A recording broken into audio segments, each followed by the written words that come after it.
Our small community was surrounded by the Sipco pipe shop, the Fairfield Works, U.S. Steel, and other pipe shops blowing this poisonous gas 24 hours a day. So for 24 years of my life, every day of the week, we breathed this poisonous gas.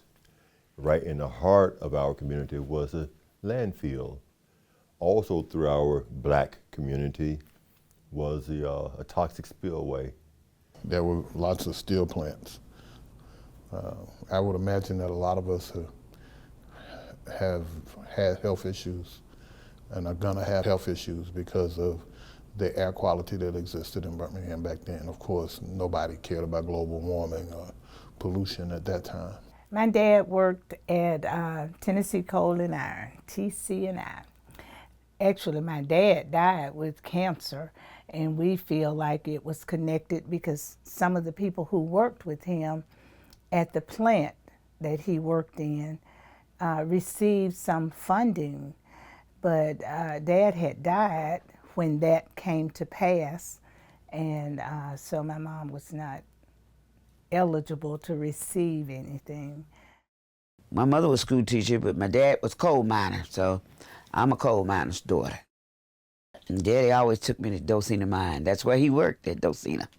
And he would bring me to the end where you go down in. He never took me down inside of it, you know, and you'd see the little crew come up, and, you know, miners made a lot of money. They still make a lot of money because you'd have to give me a lot of money to go way down. That's like going down the hill, you know, but that's nowhere I need to be.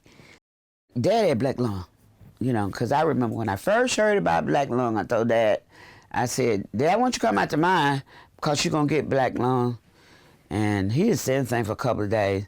And then I repeated myself, and he said, oh, it's too late, sweetheart. I've had black lung for years. And he did, because when he died from pneumonia, but because it had the black lung in there, he couldn't sustain that. So it's just, he had to go. He enjoyed his work. He enjoyed the money. It let us do a lot of things, let Mom do a lot of things, because my neighbor, Mary Brown, and her father, we both had blue Cadillacs, Coupe de Villes, and we would ride and drive them on Sundays. Our neighborhood we didn't have the problem of pollution, but my dad did leave education teaching to work in a steel mill there. And we had a tragic situation. The health and safety were not what they should have been. And some of that hot lava poured down on my daddy's face and head. And he was out of work for a year. If you can imagine our smelling the burning skin, the burnt skin for a year. He was in such pain, because that bucket poured over. It was a horrible experience. And at that time, even though my parents had a college degree, it never occurred to them to sue. They were simply thankful that he had a job when he could go back. He was in his 50s at the time, but quite frankly, he was never the same. Never the same. And so when we think about structural racism,